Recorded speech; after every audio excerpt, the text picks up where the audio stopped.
start. Good evening and welcome to the Nighttime Heat rated on Prom FM 105.5. We are here streaming live also on Prom FM Rovia 105.5. That's the Prom FM platform. We are streaming live on that platform. You can also follow us on the platform Prom FM Rovia 105.5.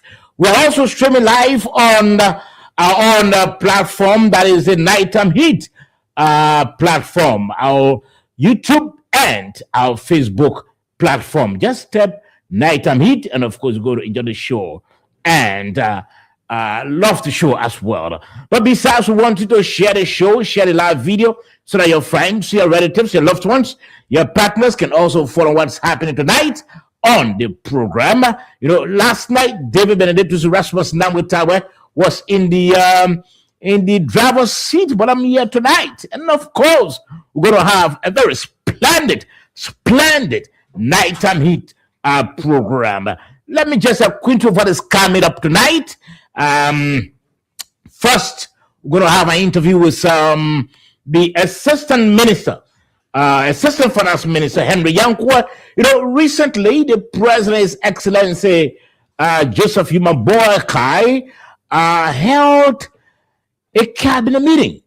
And of course, at that meeting, President Boakai and his team, his cabinet ministers, were taking stocks of the progress they've made and also looking at challenges.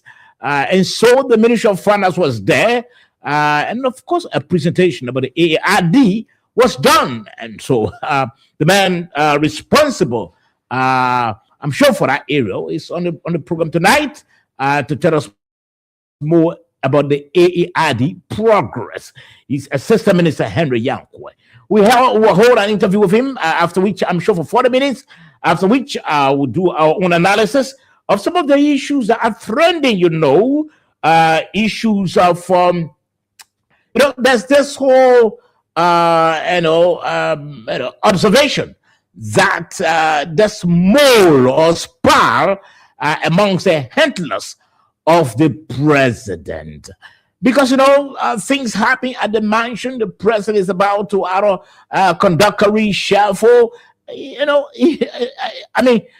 time that information is out. Who's causing that problem? Who's at the mansion? Is it close to the president, or is it on the first floor or the second floor? Who's there, serving as mole or a spa? We're going to talk about that tonight on the program. At that cabinet meeting recently, Finance and Development Minister Gospel Gafuan received a presidential pat on the back. The president commended, Minister Gafua. So we're going to talk about that, We're going to talk about that as well tonight. We're going to play that tape, from hearing from the house's mouth, and to talk about that as well. Well, self-star Prophet Key is out, but is it a new man? And today, from his interview, it seems that Prophet Key, 6 months in detention, didn't do him any good at all. They didn't rebrand him, because Prophet Key started, again, speaking out as he used to speak out before he went to jail. He said in his tape in an interview that his right was violated. He didn't do anything. He was just, put behind bars for, so we're going to talk about whether Prophet Key has been rebranded or Prophet Key is still the same Prophet Key.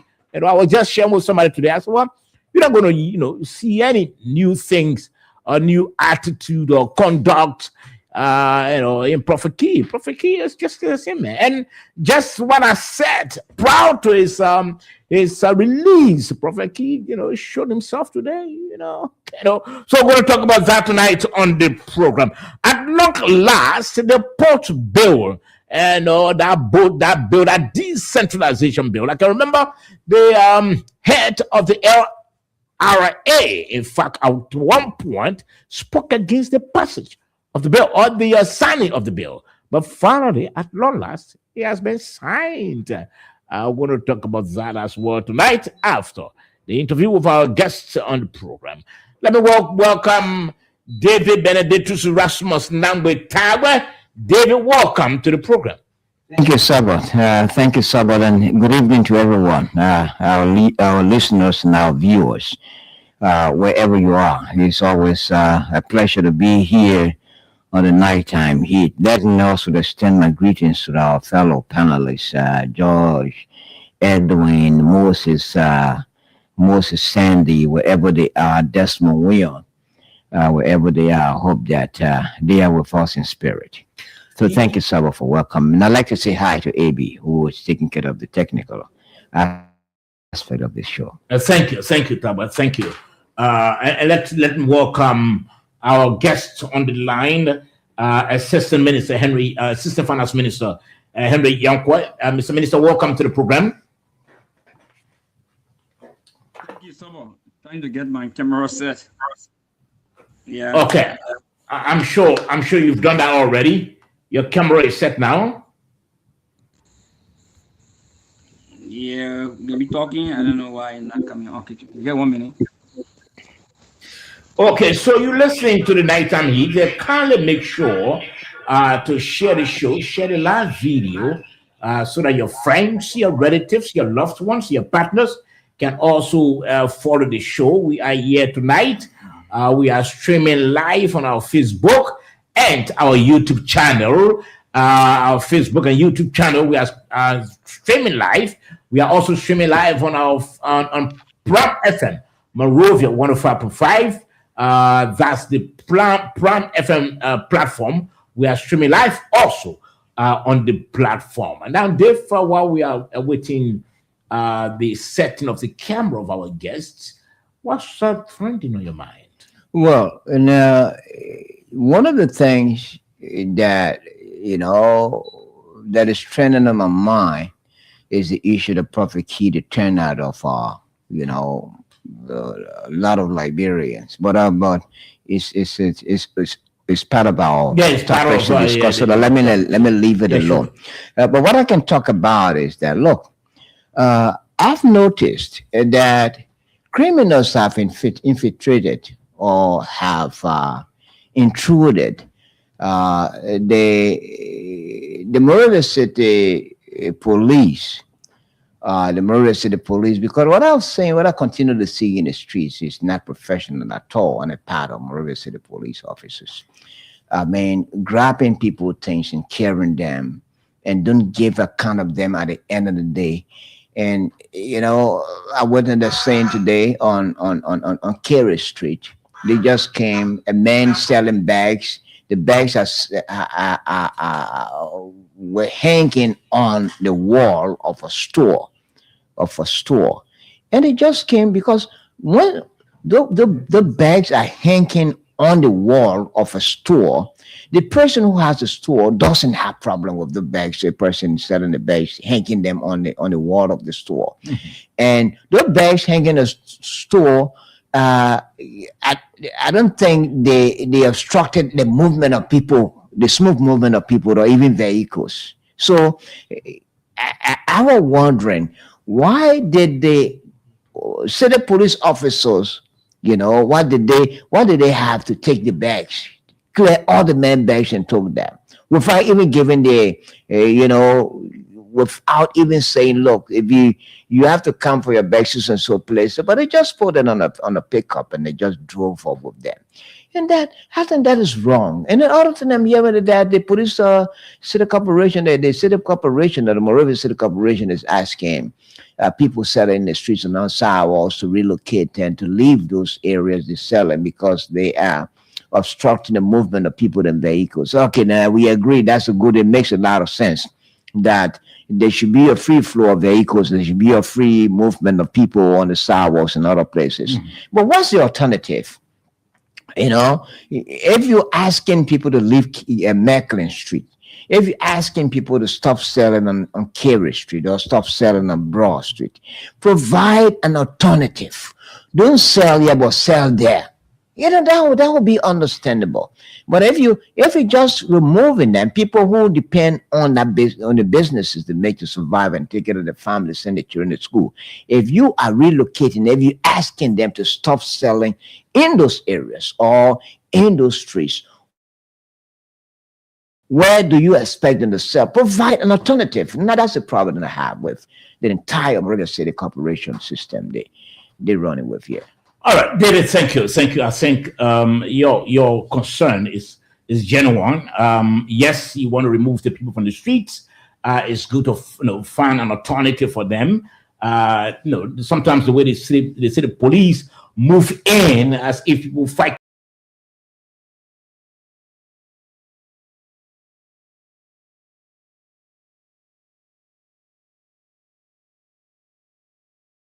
See, all of these things at the end of the day, they have a reflection on the government, on the image of the government, the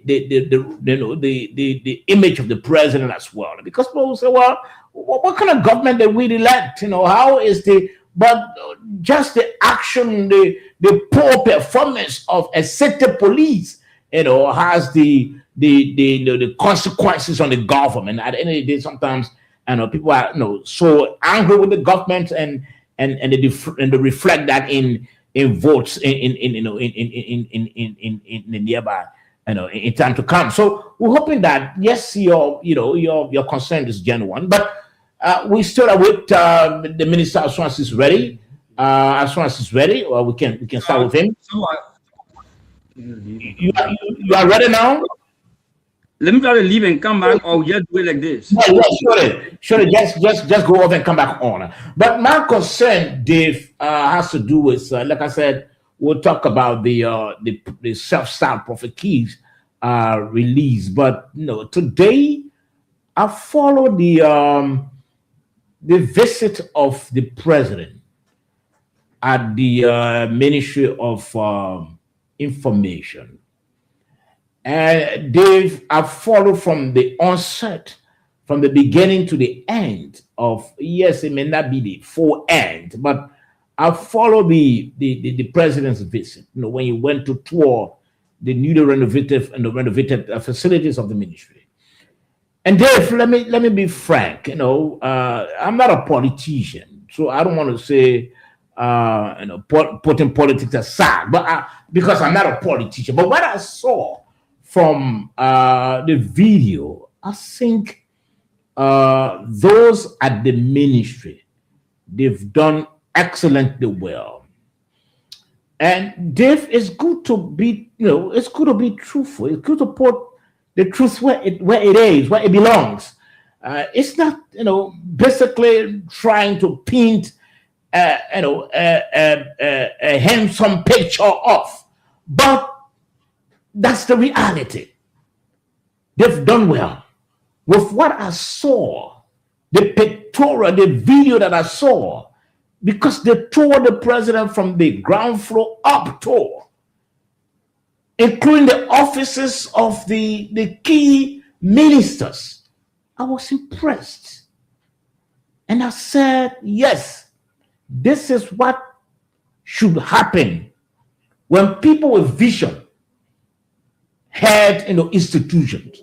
I was actually impressed that the Gerald Pierce administration has done extremely well with the infrastructure at that place. Yes, we often beat on them, we often criticize them, and we are saying yes, they are doing well and communicating the government's policies and programs, but we just need to revisit the mode, because sometimes they come under criticism by the way our good friend and brother, Deputy Minister Daniel Sando reacts at times. Some of the words he used, yes, they need to look at that and to revisit that. But in terms of the infrastructure, in terms of what I saw today, Dave, I think they need to get a pat on the back. They did extremely well. And the visit of the president, I want to term it as motivational effort on the part of the president. Dave, when a group of people are working in a place, and maybe the overall boss comes to visit, Dave, it encourages, it motivates the staff to say, I think our boss, the fact that he can come here, it means that he really impressed of our work. And that's what the president did today. It's not about, saying, oh, yeah, that you're the party. Look, I'll tell people I'm not a politician. I'm a journalist, professional journalist. But I say what I saw today on video.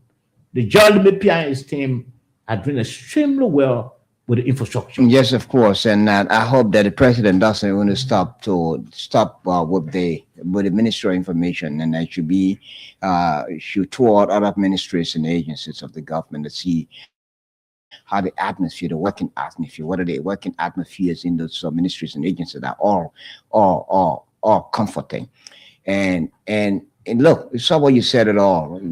It's a matter of vision. I covered that ministry for quite a long time, and then I'm one of the frequent visitors to that ministry. That I know you've always said that I work with them. Yeah, no, true. I always kidding, but I've always frequented that ministry, and the guys who are there, they're visionaries. They're working together. At the time I was covering that ministry, most especially during 2023, 2024, actually, if you entered the conference room, the Boyan, how to call him, the Chuck Boyan conference room. Actually, when you enter the ministry, enter the conference room, you feel uncomfortable because of lack of ventilation. I mean, even the sitting capacity. The sitting capacity was also, not up to standard.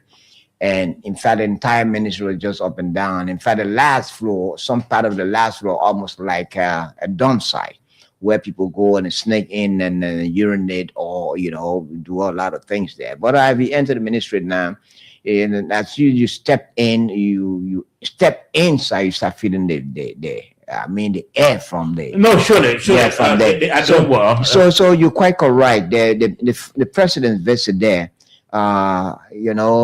it's inspiring. Yeah, it is. It's actually inspiring for the officials of the ministry. And Dave, that really caught my attention. I said when I get on today, I'm going to talk about regarding trying to praise people. Yeah. But if somebody did extremely well, praise them. There's nothing wrong with them. The issue of handling, where you and myself can always have the division, the misunderstanding of how we look at how Jeremy Pierre or Daniel Sanders look at things or address issues. So that sometimes, look, as Sabo, you guys have a job to do. You can have other people across the row making derogatory statements, making disparaging. Dave, what I'm different with you. I'm different with you. That's not good. I said that we always have misunderstanding on this one. That's not good. You can a government spokesperson can respond to an issue without using any disparaging word or comment. No. So I mean, it's clear. You don't have to insult. You don't have to tell somebody that the God mosquito bring. Even if they said that the government is not building roads, you don't have to go around. You can say, look, what you say is far-fetched. It's not true. And then you provide the statistics that all want from the Ministry of Information. But on the issue of infrastructure, they are doing extremely That's quite correct. I saw that today. Let's try to welcome our Gokle. This is Nighttime Heat. Can they share the show? Share the live video. We are streaming live on our Facebook page. That's the Nighttime Heat Facebook page, and also streaming live on our live. Streaming live also on our YouTube channel. Just tap Nighttime Heat, and of course, going to follow the show also online on YouTube and Facebook. Also, we are streaming live on the Prime FM Monrovia 105.5. Our guest is here. I'm sure we'll have about 35 minutes interview with him tonight. Mr. Minister, welcome to the program once again. So, thank you for having me here, and I say sorry for the intermittent of delays. And we are grateful to be here again on your show as usual. into our good friend David Tagbe, very good journalist in our country. My first time with him, and then to our listening audience, we bring you greetings from the Ministry of Finance family and the entire government as a whole. And we say thank you for the analysis you are offering tonight. Thank you. Okay, let's begin with you quickly. And we're going to, specifically talk about the issue of the ARD. Although we're going to talk about, the work of the Ministry of Finance and the fact that the ministry receive also is back, through its through the performance of the Minister of Finance, Augustine Pay Gafuan. I know the president, single you guys out at the cabinet. But what is the AARD? Just give us an understanding of what is it first. Okay, so the AAID is the Arrest Agenda for Inclusive Development. So arrest come with 6 letter ARREST, and we stand for agriculture, the rule of law, rules. You talk about education, sanitation, and tourism. And it's inclusive because it tries to leave no one behind to get everybody inclusive. So the word itself, arrest, we refer to it as the driver of our development plan. So agriculture, the rule of law, rural education, sanitation, tourism, they are not the only sectors, but they are the driver of our development plan. So we have executed this plan for 1 year, August inclusive, make it 8 months. So we've been able to produce year 1 report, that is 2025, as well as the first half report from January to July rather, June of 2026. So you can find these reports on the Rural Development Dashboard that's been managed by the Ministry of Finance. The other thing you want to know about the AID, we didn't just prepare AID, we also prepare what you call the county development agenda. You have county-specific issues that you have to address that may not be maybe the same as other counties. So that the 15 county development agenda will contribute to the national development plan known as the Arrest Agenda for Inclusive Development. And suburb into our listening audience, I mean, this is the first time in Liberia we are producing quarterly development plan reports. When we took over in 2024, there were no development plan to use as pillow or foundation because the previous development plan, the PAPD, got expired by June 2023. So we were using some development agenda that were prepared by the Unity Party, and at the same time preparing the AID and working as a government to ensure we can have our country being developed. Today we have the AID, we are producing a report that will lay the foundation to be able to develop our next development plan. And the steering meeting that was here and chaired by the president, provide a platform where we can assess ourselves, honest assessment of ourselves, to say we have achieved this level. We are snail pacing here. Why are we snail pacing? And be able to improve on that. The president also called on ministry and agency to be able to produce their report, because these reports will filter into the AID. What are the achievement we are making? If we look at the macroeconomic environment, our GDP has moved from, our GDP growth rate has improved from 4.0% in 2024, and we are now forecasted at 5.5%. We ended 2025 at 5.1%. How does that impact anybody? Say one man is on the radio talking about GDP growth rate. What does it mean for us? That means that we are growing gradually. It means we are moving gradually. There are a lot of players in the economy, even us in the various house, in the various homes, what we consume, what we do, our activity, the clothes we buy, the food we eat. We calculate all that. People are doing businesses. They are investing. Government also investing. People buying yellow machine, paying salary. We export goods out of our country. We bring goods into our country. We calculate all of that. It gives us the total value of the worth of what our economy is in dollar terms. we need to be at 400 point, we would be at 4.4 billion. We are now at 5.7 billion. That means our economy is growing. What is happening because we are investing in roads. When you invest in roads, you provide platform for our people to have access to farms. You reduce transportation, and what is happening now in the southeast. People are no longer paying 40,000, 30,000. You can get on MTA bus. Even the private vehicles have also the private commercial vehicles have also reduced transportation fare. You can have access to medical services. People can move to Monrovia or Tapeta to other area where they think they can have advanced medical services and pay little amount as transportation fee. So just to give you an overview, Liberia now today is rated as a 10th peaceful nation within Sub-Saharan Africa among 44 countries.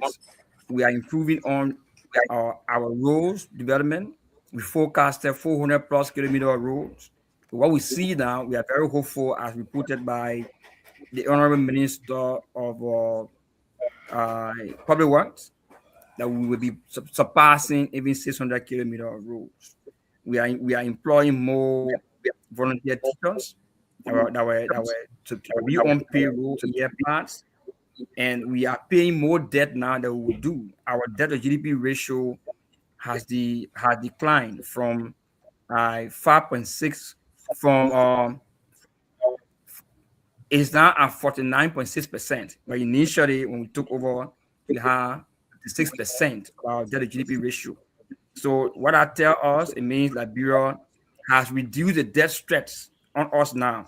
We are a little bit free. We can even now borrow more money than we had chance to borrow in the past. But let me make this clear, so I know you have other questions. You will come in. But say when we took over, our debt was 2.4 billion, and we are now at 2.8 billion. So it means we're not managing the country well. Let me make that clear. Let's take two persons for example, David Taber and Saba George. Let's say Saba earns $400 and he has a debt of $100. David Taber earns $1,000 and he has a debt of $150 USD. David in dollar terms owe more money than Saba. But if you look at the capacity to pay, David has the capacity to pay as compared to Saba. Because despite the fact David owes $150 USD and Saba owes $100, but Saba income is $400 as compared to David Tagbe who earns $1,000. So David's ability to pay is quite different. Now let's bring that scenario now as a country. So if you have a debt burden of 2.8 billion, and then your budget was around 700 million, you had the entire economy was forecasted around 4.4 billion, as compared to a government that had 2.8 billion. The budget is 1.3 billion, and then you have the economy now forecasted at 5.7 billion. That means we have our debt carrying capacity. Our capacity to carry debt now is better now than the past. We are improving on that. If you look at inflation, we've been doing well with inflation. We ended 2025 with 4.0% of inflation. In January this year, we had 3.5%. February, we had 3.1%. March, we have 4.5%. And that 4.5% accounts for what is happening in the Middle East with oil prices having impact on our economy. We have 5.8% in April. And then that contracted by May, we have 5.3%. And then we ended June with 5.0%. So you have a responsible team managing the economy, the central bank, the Ministry of Finance, the LRA, Ministry of Commerce, and all the players in the economy, including even the private sectors, are doing well. And our various citizens, we see everybody working towards seeing a better Liberia. So therefore, our intro suburb, just give you an overview of the AID, and you can ask specific questions on key issues. We'll be able to tell you that we are making progress in the governance era, the GSC, the AICC, fighting in those environments. Thank you. Okay.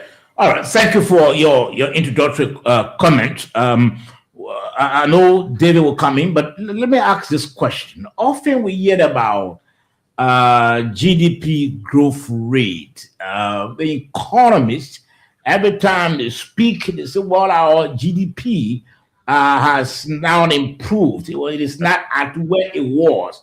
Now you made reference to 4.0%, moving up one down to 5.5%. Now, how do you explain that to the ordinary man? Because he doesn't understand when you talk about your GDP has grown. You met it at a point. Now you've taken it to another point. What do you tell them, and how do you make them to understand that yes, indeed, the country was at this point in terms of its GDP growth. Now the country has jumped now to a new point. How do you make them to understand, and what do you say to them, to convince them? So, I understand your question very well, and the way we standardize explaining what happened in the economy, our people have their own indicator, they have their own way on how they understand, and that's why you want me to explain. So, what we are telling them now, there are more activities. We are growing more. We are becoming more wealthier now as a country collectively, joined together as Liberians. What do you need to see to know that we are becoming better now than we were before? You have more roads now than you had before. That's one example. So the kilometer of road you have now, you never had that length, that quantity of road, if I may say, but before the government took over. So you are growing in that. Our people had to get on Kindle to cross to go to Ivory Coast to buy goods. That in itself is a form of humiliation because you are going to other country. I mean, you have your own country. Why can't you transact in your economy? We are not saying we shouldn't do cross-border trade, but just a simple transaction we have to cross. People who even get killed by drowning in a river.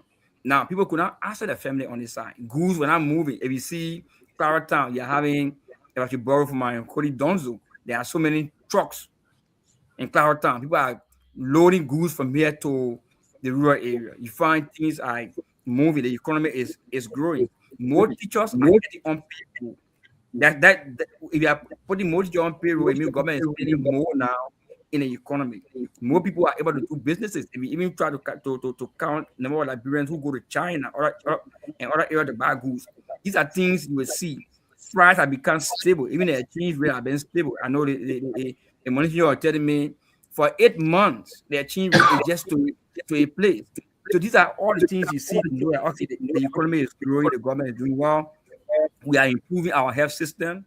You go to medical facility, you see it being better than what it was before. We do agree there are still room for improvement, and that's the reason why we have to assess ourselves by doing the AID report regularly. Then we tend to know, okay, we have this during the steering committee. Somebody raised the issue. You say, okay, you go JFK now, they are improved facility, but more patients are putting in. We need more beds. We need to build more facility. We are now constructed a diagnosis facility at the 14 military hospital. All are happening. So you see that we are providing more water now than we did before. The number of households are becoming connected. Electricity was at 32% in 2022. That's the last data we got. But for now, we are at 39%. So all of these things that are happening, people are getting connected to all of these grades. So it tells you the economy is becoming better now. So when we tell you we move from 4.0% to 5.5%, it means we are getting better now than we were before. And these are all the things that are happening within the economy. Now, Mr. Minister, let me ask you, is there, because you made reference to more businesses are thriving now, more people are making businesses. What's the statistics? How do you determine that? Make us to understand, because sometimes when you listen to some of individuals who are making, business, listen to some of the business people, they say, well, we still find it difficult. In fact, we're trying to even shut down, yet we are not getting, loans from the bank. And what is the statistics to convince our listeners and viewers tonight that more people are doing business and businesses are thriving, they are doing well? What is the statistics? So, I may not be able to pick up the actual figure down, but I can refer you to the document. If you read the CBO annual report, you will clearly see that we are doing more when it comes to businesses. But certain things you want to look at. Where we were with export, we're not there with export now. Where we were with import, we're not there now. These are transactions that are ongoing. So I want to keep all the numbers. I don't want to give you a figure that wouldn't be correct. So I can't give you the actual statistic of the number of businesses that I improving in the country now. But we were, even when it comes to our extractive industry, we are doing more mining activities, and that creates jobs. And many persons argue about bread and butter issues. So you find one of the activities that are ongoing. I do agree, everybody don't have jobs now, but we also agree with me that we are getting other people that are coming on board, getting jobs gradually. Even government itself is doing extremely well to have people get on the payroll. I mean, there are discussion on volunteer teachers, volunteer health workers that have been getting on payroll. Government is expanding the various service centers in the various counties. They are also opening. People are coming on board. New institutions are coming in. Just today, I attended the Food Authority launching their strategic plan. They were established in 2025. We're able to give them some money to be able to run. They have to employ more people to come on board. We are establishing the Seed Development and Certification Agency that will be responsible to grow quality seeds, test soil to make sure our agricultural produce are very well developed and we can have best quality from there. So all of the activities that are ongoing in the economy, construction ongoing, you can see that happening. You see more people building homes. So like I said, I'm not having the data to give you now, but these are things we can see. Even the cost of land around the area is increasing because of the demand that we can see all in our communities. So that is something you want to be clear of. Okay. Now, before David comes in, you talked about, as you speak, there are more volunteer teachers being placed on government payroll. Now, the first question, is there any statistics to that? Do we know how many teachers now have been placed on the government payroll? And the second question to that, you are making reference to education, but there's this major crisis still ongoing at the nation's highest institution of learning. There you see faculties are refusing to go to classes, and we saw a press statement where the president had come up to say, well, if they don't go, they're going to use the law to be applied against them. Is the AARD not addressing that as well, as you are addressing putting more government volunteer teachers on payroll? Okay, so some of the issue of the UL is a unique case that the UL, even the faculty themselves, we agree with us that we have provided the resources, what they need to do renovation of the facility. Government provided those money, but they were completely on procurement issues and other administrative activities. But as a government, and understanding that we need to provide higher education for our people, that had already been taken care of. But then the other issue they have, the intended issue they have, as a university, need to be looked at as a separate case.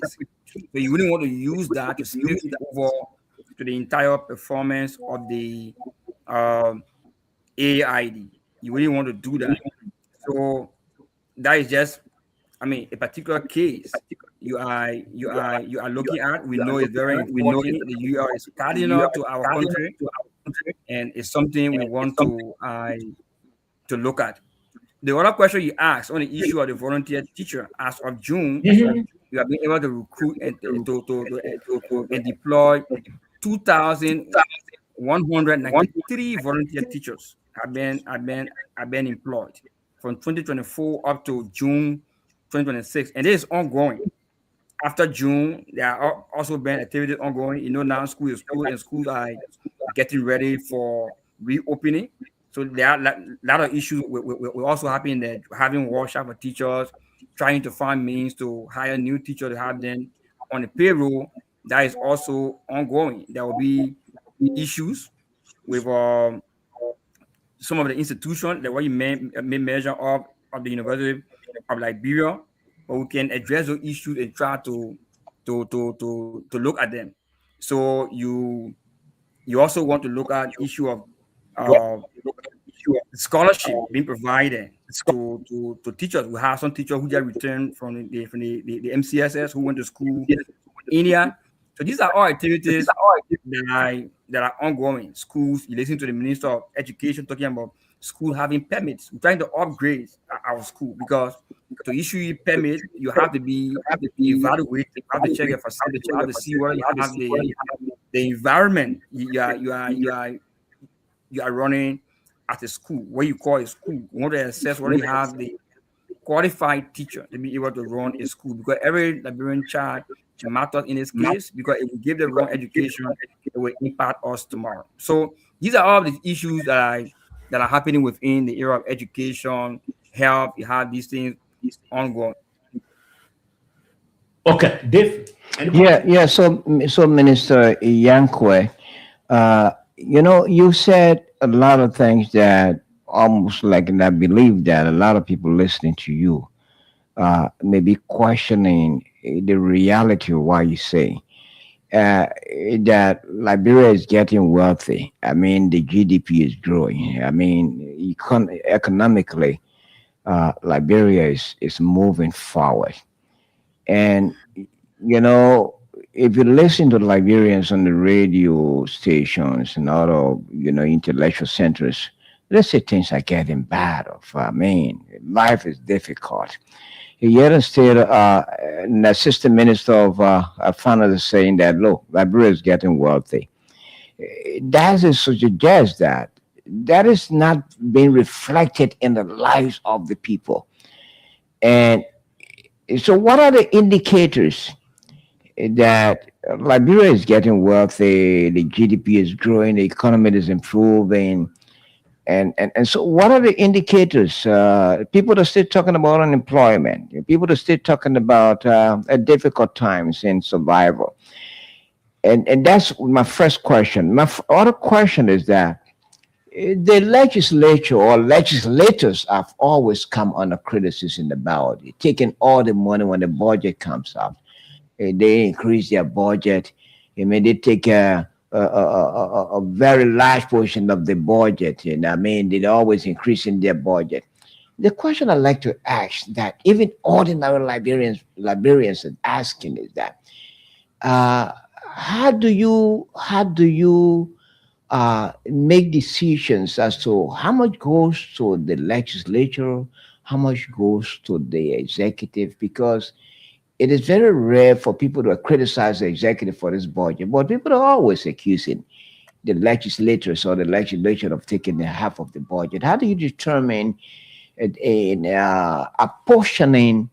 I mean, what belongs to the executive, what belongs to the judiciary, what belongs to the to the legislature? How do you determine that?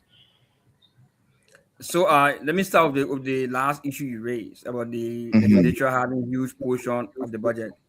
The budget, Then yeah. I'll refer you to our constitution that provides that they should be the one to do appropriation. So what we do at the Ministry of Finance is the technical budget we prepare and we submit that budget to the national legislature. Somebody say the budget we submit is dead upon arrival, meaning they have the right to throw that budget away and prepare their own budget. So I wouldn't go much more deeper in questioning why they were apportion money the way they apportion, because they will also have a defense to say the constitution allow us to do so. Your question is very good, it's necessary, and I think we all need to join you to ask them that question and to demand an answer for the way they apportion budget. I know we work with them. but they have that authority, and then we have to do the technical budget and do that budget. For my own level as an assistant minister of economic policy, I've asked my team for to do an analysis between the draft budget, the approved budget, and the actual budget. If we do that over time, the draft budget, the actual, the approved budget, and the actual execution, then we'll find two things: the difference between the actual and the draft budget, the actual and the approved budget. Then we can start a conversation from there to say, okay, national legislature, can we have a conversation to say, let's look at some things here. And I think we're having some relationship. We can harness that to be able to work on the budget. The other issue you raised that people are crying, people go to intellectual center. And let me just tell you, we have had suppressed development in Liberia. What we are doing now in Liberia as development should have been done yesteryear. Should have been done 600 years ago. So people are impatient. We can't query them for being impatient. They have the right for being impatient because what is being done now, that's not what we should be doing now. We should be doing more than what we are doing now. Because we never did this in the past and we have to do it now, they will cry for more because we are way behind time. So the indicators they can show you, they can tell you, okay, to say we are improving, we are becoming better than now. Even if, let me just come to this. If let me give an example of maybe 5 different individuals. They came up together, they are now adults, maybe they are in their 60s. But one person left behind. The other guys, they use house as an indicator for growth. The other people got 2, 3, 4 houses. The other man left way behind. He now in 60 to 70. And children are asking him, why are we not having housing like the other guys are doing? Maybe he can't just start roofing a house now. He will have to do a foundation. He has to carry the wall up. But by the time the other guys are still building more, or they already have houses. He said, but see our father still laying bricks. Other people already have houses. That's why I call suppressed development. We have been down there for some time. What we are doing now, we should have done it way back. So the people who are impatient, and they are right to be impatient. I want to say to them, come on your platform like this, do our development plan, do a report, and then say, look, with what you see now, this is what is happening. So if somebody was you remember people always cry, people always complain. But we have to talk to them in a way that they understand us too. In 2024, when we used 22 million to rehabilitate roads in the southeast, people said we're wasting money in the mud. How people said, but today that money is filtering in homes. How is it filtering in homes? During the rainy season, people are buying 25 kg rice for 5,000, 6,000, 7,000. Now you can buy it for 3,000 around there. So the excess you were spending before, go to your home for something different. You can do that money. If you are paying 30,000 to leave for half of the kind of Monrovia, you can now pay 2,000, 4,000, and the other one you can use that. You're becoming better off now than you were before. But we do agree they have to be impatient because we have suppressed development. They have to be impatient. We can't tell them to be impatient. They have to pull our feet to the fire to do the right thing for them, and that is what we think we are doing. So to answer your question, to say we need to show indicators. These are the indicators. Okay, sir. Okay. You're listening to the Nighttime Heat directed on Prime FM 105.5. Our guest here is the Assistant Finance Minister, Henry Yankwa. He's trying to make us to understand about the progress of the AARD. Kindly share the show, share the live video. We are streaming live on our Facebook and our YouTube channel. Just tap Nighttime Heat to go to follow the show online and to also get education and information on from what he's saying tonight. We are also streaming live on Prime FM Monrovia 105.5. Kindly share the live video. Now, Mr. Minister, what are some of the challenges facing the implementation of the AARD? If you care to just, because we know all is not just rosy. Yeah, I mean, obviously, all is just not rosy. We will have done more with roads, but we have our own issue of rainy and dry season. So you have sometimes we have to delay road project because of the rainy season. We are strategizing now to be able to do more procurement far ahead of time. to be able to do procurement within rainy season, then dry season, we can run our road projects. The other thing about it, even when it comes to governance, the LCC has more cases to prosecute, but we all are depending on criminal code C. And criminal code C is not only looking at the LCC alone. There are other criminal cases they are also prosecuting. So that is delaying prosecution. So we need to have a special court just to look at corrupt issues, corruptibility, to be able to investigate that. That will speed up on our side. The other one about it, we have more demands. The government is expanding. We need more resources. We need more money, and we need to do more reporting. Some of the report we have here, they may not be as accurate as what we should be because there are some delay from other institutions, and we want to also encourage them. The president has called on them to do that. We too are doing more. We who manage the AID as from the angle of the Ministry of Finance. Let me congratulate my colleague, Assistant Minister Wellington Bashu, who is the Assistant Minister for Development Planning, and his team. I mean, we collect all the data and work together to see it happen. It's not an easy thing to get these data from various ministry and agencies, from private sector interactors, development partners across the counties. So we will try to improve on that. We are just in the first half of our second year. So imagine if we continue to report on these indicators. By 2029, you have a clear understanding of what we have achieved. The AID is a plan.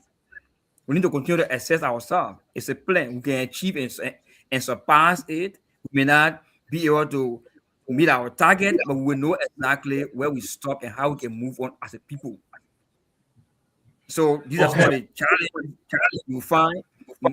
We want to do. The money is not one day. We have to strategize, and the government is doing well on that. Just listen to the LRA board. By August 12, we are already been able to raise 893 million of the revenue we should raise this year.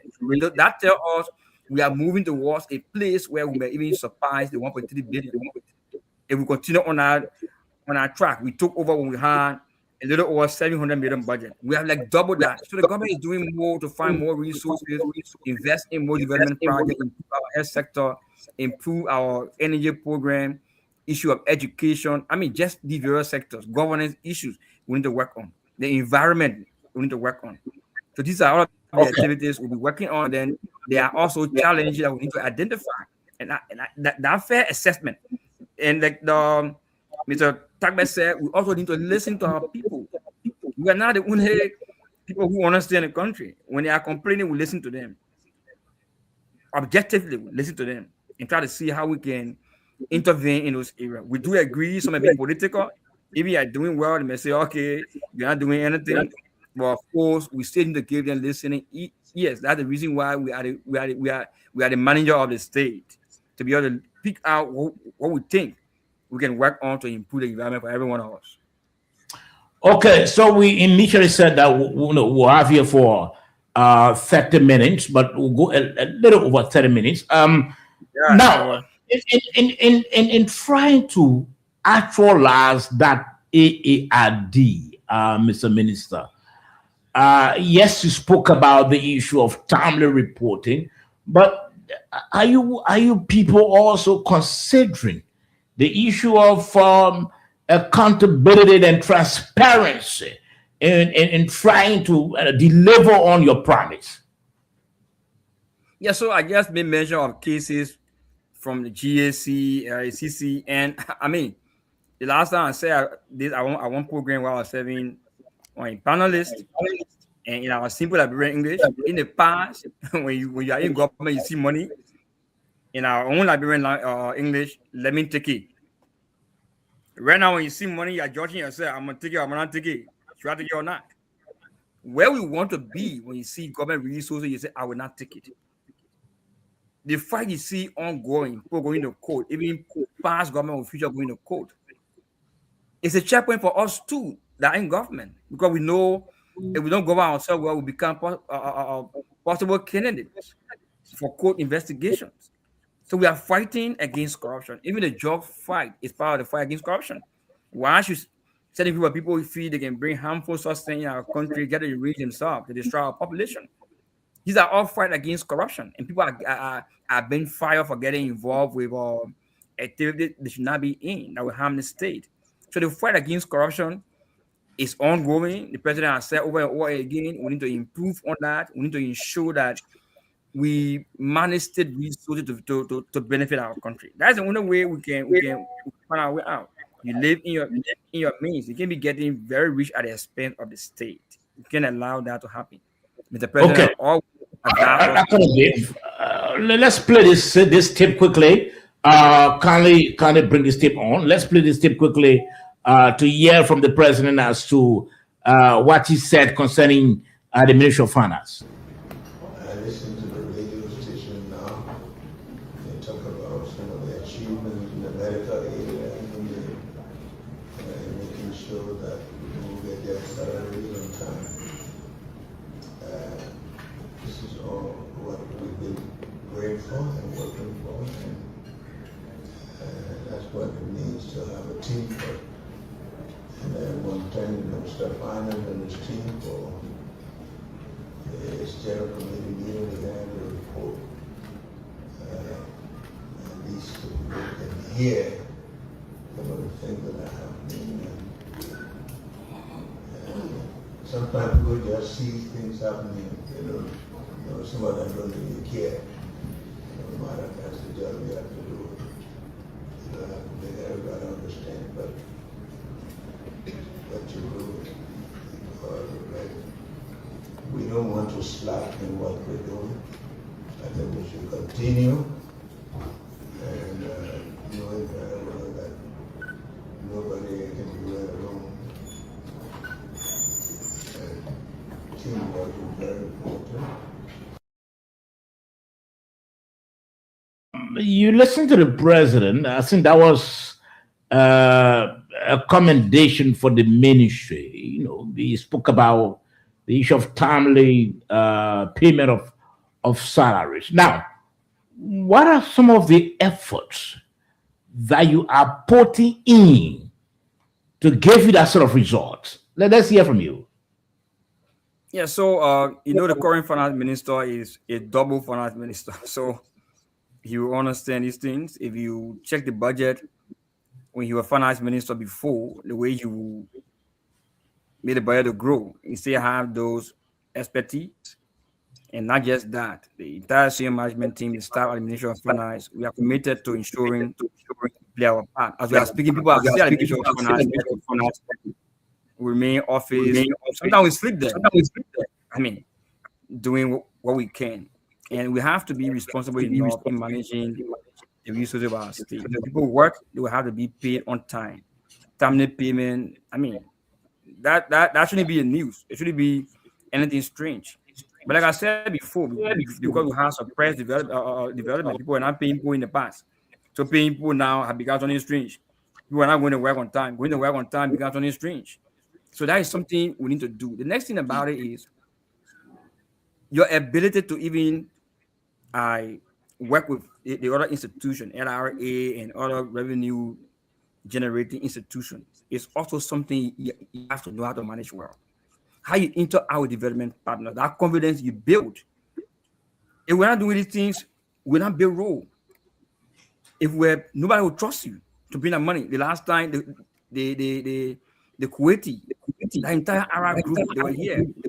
They came. We had to go to Lofa. I was surprised.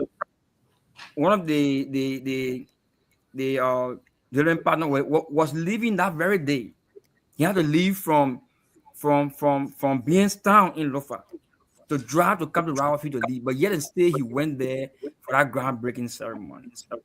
It depends on the leadership from the president and all of the players in government, the Ministry of Finance. If you are doing well in health, it means there are people managing the resources that are also supporting you. If you are doing well in education, you bring people on the payroll. There are people managing the resources that are also supporting you. If you are building roads, there are people. Now, the next thing we are also doing, you see, the minister said it last time, I don't care how you sign agreements, it remains on the shelf. But how do you make an agreement to become effective? You have to work with the national legislature to ensure those documents are rectified. You have to be able to source the funding.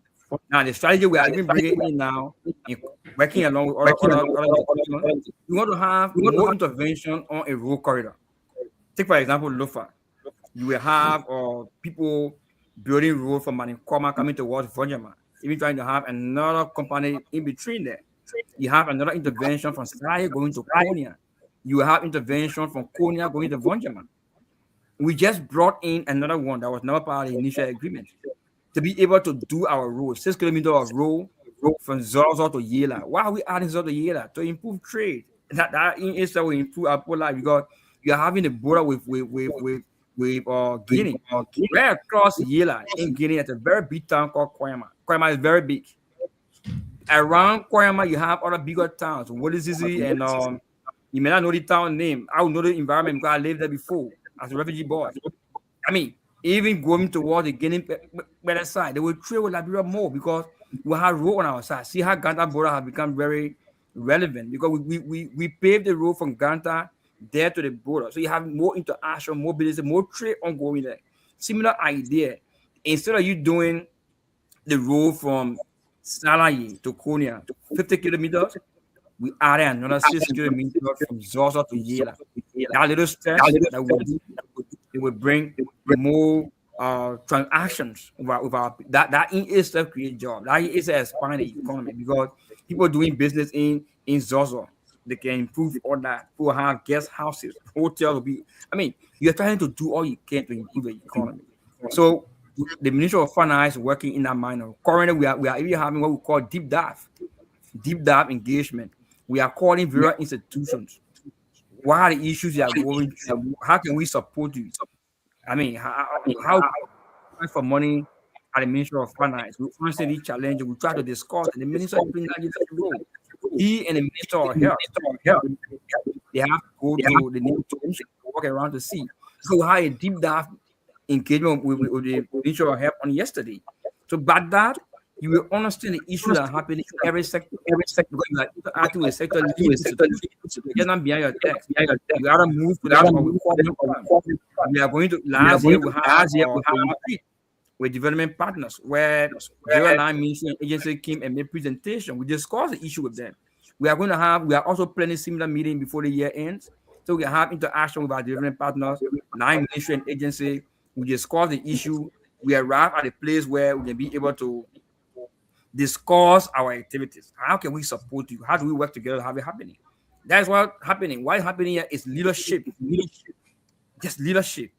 And you're having trained people being appointed in various positions. So by that we are making some improvement. Okay. Dave, your final question. Yeah, my final question, Mr. Minister, is that one of the promises made by the government by the then Unity Party, seeking election to the presidency, one of the premises was the establishment of a war and economic crime squad.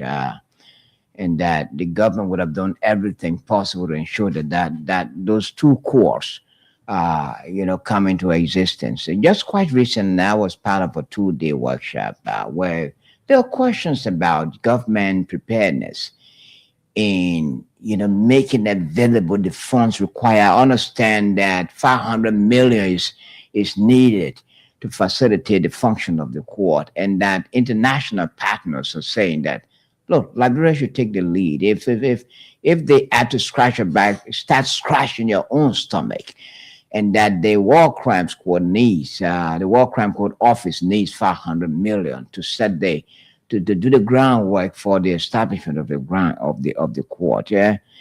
So the Ministry of Finance, the people stay skeptical about whether the court will become a reality or not, because they feel that the government doesn't have the money because it will be a hybrid style of court where you have international lawyers and then local lawyers. And that you need even a facility or building from which that could operate. In fact, the issue of, victims of the long years of war, issue of reparation. All those things came about. Where does the government stand in terms of making available, providing other support, financial, logistical, and technical support that the War Crime Court often needs to actualize the establishment or the existence of a war and economic crimes court?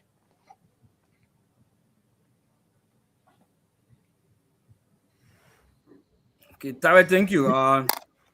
And that process is ongoing. I wouldn't be able to give you much information on the issue of war and economic crime court, but I do know that the executive is working with the judiciary, the legislature, and there have been some progress made on that. We have submitted those documents to the national legislature, and they will have to play their own part to ensure that happens. It can't just be the executive alone to say, okay, today we are going to do this. We have to work with these various branches of government. Once we get those documents clear out, the issue of resources will be addressed, and we can show you that the president is committed and he wants to ensure that will happen. And I'm very convinced that we'll have the War and Economic Crime Code to be established, because what you see happening now, like I told you earlier on, cases are delayed because we're not even having a special code for corruption.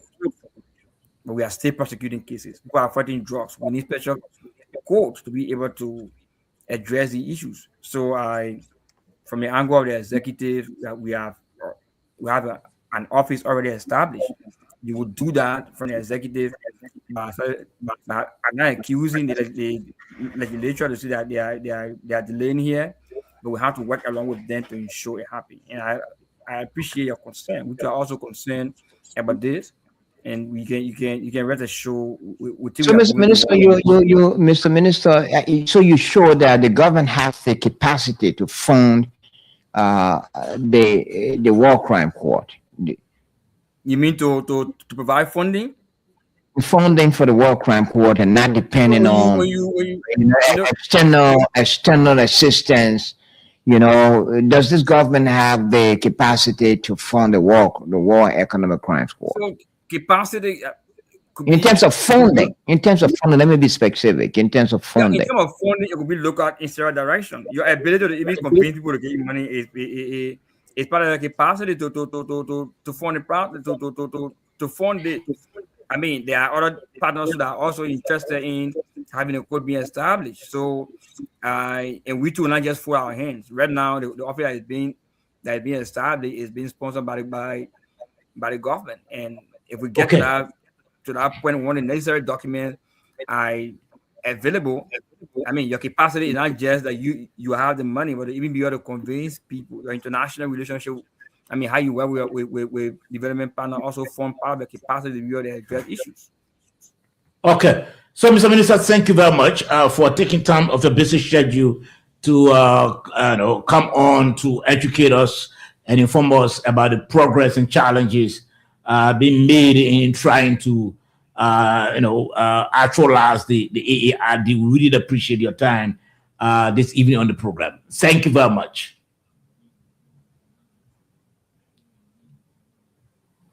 Mr. Minister? Yeah, so thank you very well. I think you are also doing well. I mean, this is your own way of contributing to the state, and we appreciate the opportunity you have provided for us to sit on your platform to be able to provide information for our people. We Minister of Finance, the entire senior management team, the deputy ministers, assistant ministers, we are all working, the staff there, to ensure we can play our own part. We try to do our best. We try to always pay salary on time. We try to fund development projects. We want the money available. We use them rightly to be able to do a very good job. We say thank you, David Tagbe and Samuel George, and to our listening audience for your time. And I really find it as a pleasure of being on your show. And I'll be willing to come the next time. Maybe the next time you can make it a hot debate. You will invite somebody from the opposition that will come, and then we have a real nighttime heat. Okay. We'll do so another time. It's just that we thought that there was a need to just because you have your AARD, you are implementing it, so you best can explain. And now you know that you have already told us about some of the progress you are making. We want to bring somebody to counter you, whether you are saying the truth or not. So thank you very much for joining us tonight. But so when you bring that person, let me be there, please, because we want to engage them. We'll make sure. Yeah. We'll make sure, rest assured. We'll make sure, rest assured. If not me, if not in country, will provide somebody for the Ministry of Finance. Thank you. Okay, thank you very much. We really appreciate your time on the program. You're listening to the Nighttime Heat, right here on Prime FM 105.5. He was the Assistant Finance Minister, Henry Yankwai. He was trying to make us to understand some of the major gains being made in the actualization of the AARD by the current administration. Shortly, we're about now to transition. And of course, we're about to talk about, there's been this observation and reports that there's mole or spar amongst the handlers of the president. So as a result, major information from the executive mansion, information that's supposed to be sensitive, are always out to some folks in the media. How factual is that? We're about to talk about that quickly. Let's play that video quickly. I must say something here today.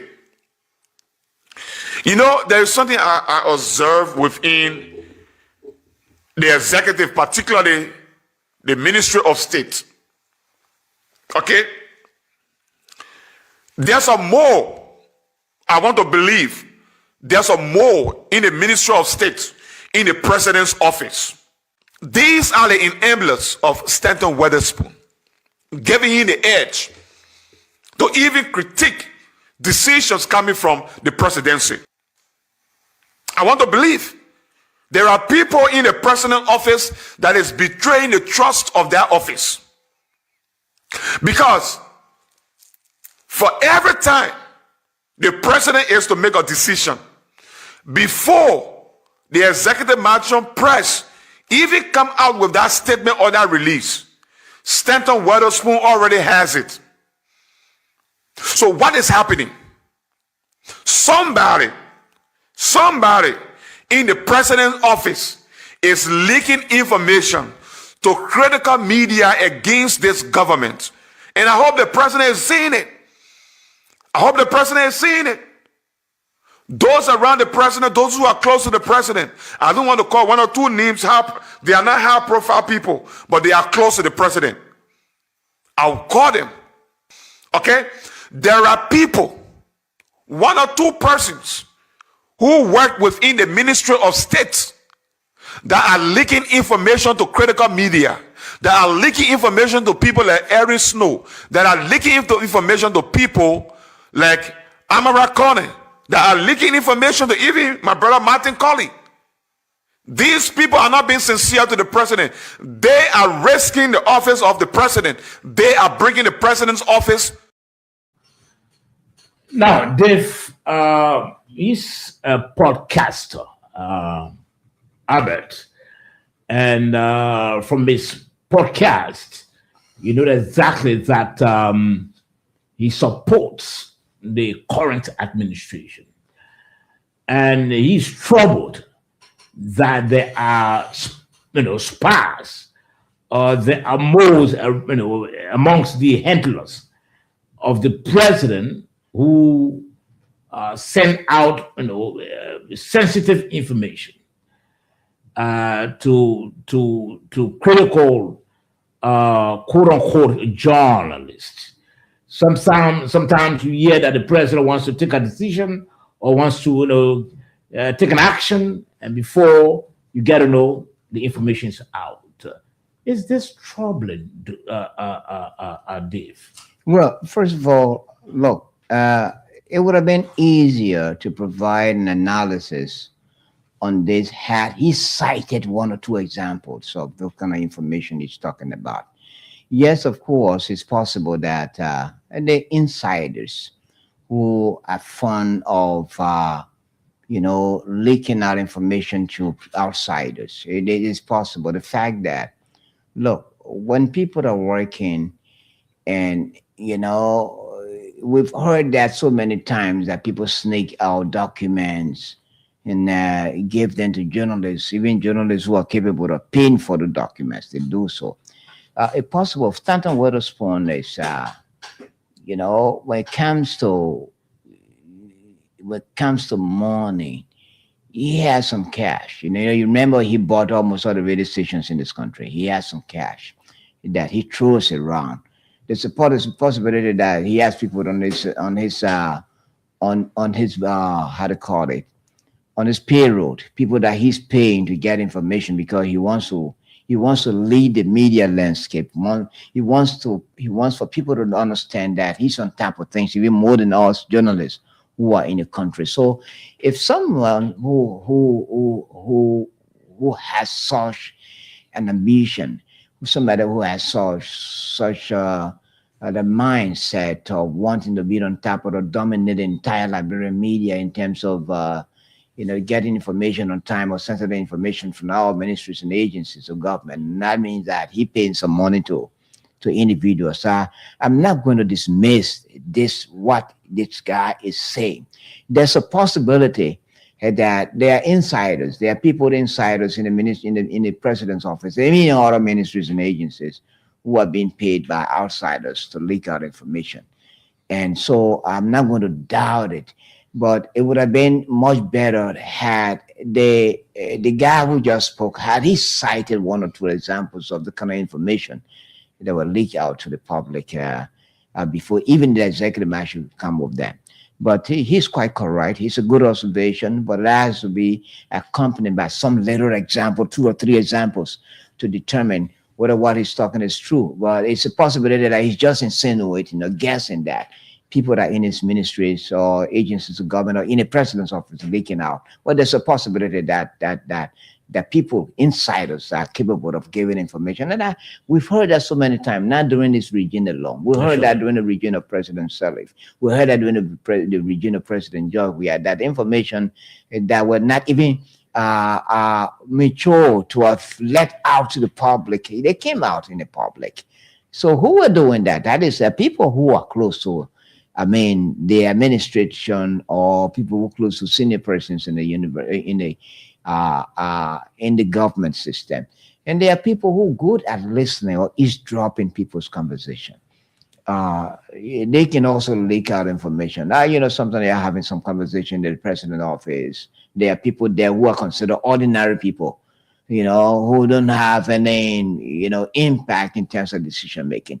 But these are ordinary people. It could be the janitor, it could be one of the messengers, that some of the senior people sitting down, he's there serving the wine or doing something else when they're having a conversation. He eavesdrops their conversation. And some of the plans, some of the decisions that I expect to be made by the president, and those kind of people cannot leak out that kind of information. That I agree with you, Dave. Like you said, it's not only this government. This is a perennial problem. It happens in other administration. Let's take, for instance, when during the administration of is it former President Salif, when Costa, surreptitiously left the country. How did he get the news? How did he get the news that they were planning to have him arrested the next So how did he hear that he was supposed to be arrested? But it is troubling, Dave, and the point we want to make here is that it is troubling that you will serve in an administration. The president puts his trust in you, and you are getting paid for that administration. You are enjoying the niceties of the administration. Maybe you are a minister. Maybe you are a deputy minister, or maybe an assistant minister, or a director. And you are there leaking out sensitive information to critical minds, all for the purpose of undermining your own institution. How do you feel?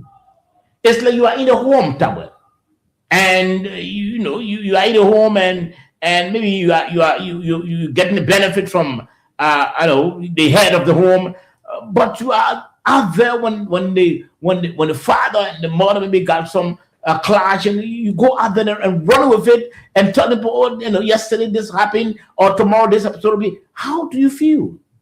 It's a form of undermining, and there are people who think that that's the best way to go, to always let out sensitive information.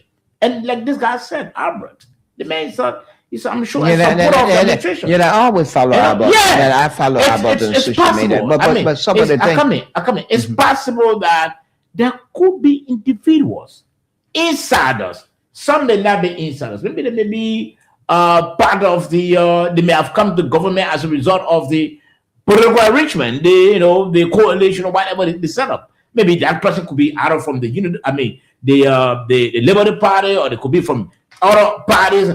Maybe they may not be from the Unity Party itself, or from the MDR, because this whole government is made of different. Yes, of course. It has an alliance. So it's possible that some of those who are trying to leak out the information, they may not be directly from the Unity Party. They may be out from the MDR or from the Liberty Party or from other political parties. But it's troubling that you'll be in an administration and you choose to let out sensitive information because of some little cents or dollars. And somebody, this is the other point of it. Look, there are people who run their mouths. You always have Judases in every system. There are people who run their mouths. There are officials of government who go to work, and some of the decisions that are expected to be made, they go home, explain that to their wives and family, and even their children and best friends. There's tomorrow the president will be sacking 2 persons. They spread the news, so they don't. You don't easily confide in them because they have leaking mouths. Their mouths are always leaking, itching to provide information that people are confiding in you. So it's possible that some of the people who work in at the higher places, most especially in the president's office, they have families. Some of them have friends out there in the streets and in the communities where they live. They come from work and start to explain, what happened at the office or this specific office. And they spread the news. They're thinking that the person who tell them will keep it confidential. But the person also has some good friends and family people, and they spread the news. And then one of them will pick up a phone and call Stanton. Oh, one of my men working at the executive mansion told me that the president will be reshuffle his government tomorrow. And Stanton gets it. Nah, Stanton is willing. Some people call Stanton and say, my man, I get a very sensitive information, but this is why you need to give me. They make the compromises and they spread those news. And as I said, there are others who do eavesdropping. People have a conversation. I profile government officials having a conversation. They eavesdrop. Although they janitors, they are waitresses or doing playing some all low key roles in these offices. But they eavesdrop the conversation of the senior people. I think, let me hold you. I think it has to do with discipline. Yeah. Discipline. Tabwe, you serve or you're working in a government ministry. Whether the minister is loving to all the girls, or whether the minister and the other key individuals are corrupting the system, it is not your business. As an individual who is disciplined, to go and do your work. But we see that people work in ministries and agencies. They are the ones, they are the ones, letting out information. So like Albert said, it's possible that there could be spies, there could be moles, close to the president, who thinks that everything they should let it out. And it's going to happen more in this administration because this administration is made of different political institutions. Some may not be happy. So, we help the government to come to power, but not many of our members in the government, not many of our policies in the government. And so, at the end of the day, they go on that strike to let information out. And some of them could be sitting in prestigious position, close to the president.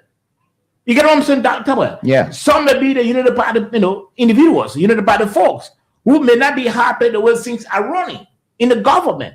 And so they take phones and call journalists and say, look, this is what's going to happen tomorrow, or this is what happened. Somebody you talk about discipline. It's just lack of discipline. Somebody you talk about discipline. Look, people have different upbringing.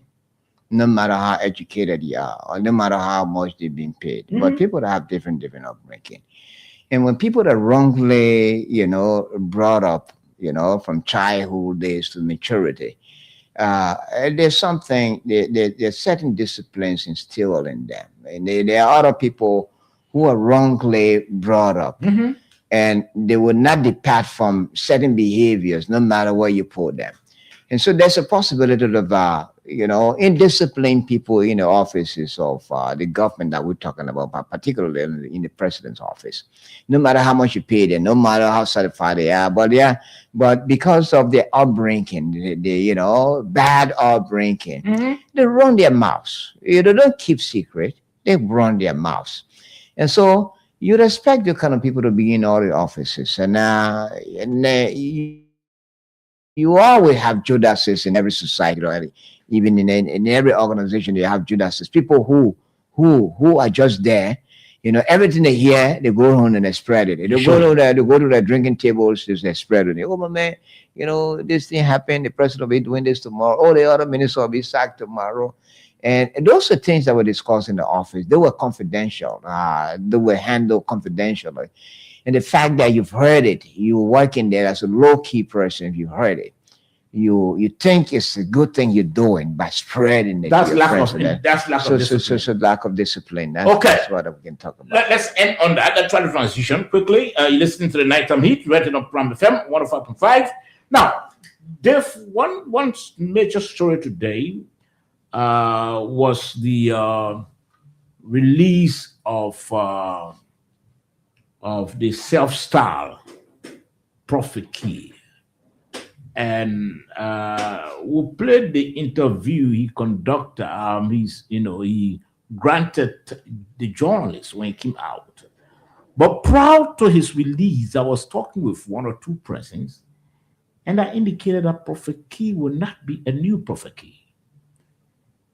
Dave, it's hard to how do they say, train the door a new it's difficult to teach dogs or new tricks. Yeah. He's just that person. And exactly what I said, he showed it when he was released in his interview that he granted the media. Let's hear the interview and talk about his release today.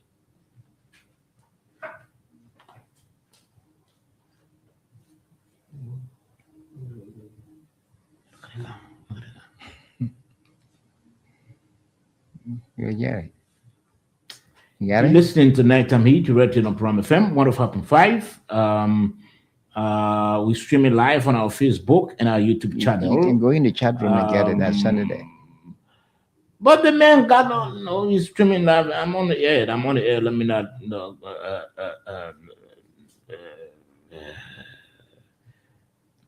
I'll send that interview. I just send it to you again. I'll send an interview. You stream it live on our Facebook and our YouTube channel. But Dave, today when you heard about his release, what's your reading when you saw some individuals? In fact, let's begin from yesterday. Individuals who went to the yesterday I highlighted that on the show about why he wasn't released from immediately as soon as his system of imprisonment expires, why he wasn't released, and there were some legal hurdles for which he wasn't released yesterday. But today, I understand he came out. I followed the videos, I followed the interviews, and what shocked me some was that the place was actually flooded. Yeah, the central of the premises of the Monrovia Central Prison was actually flooded with Liberians.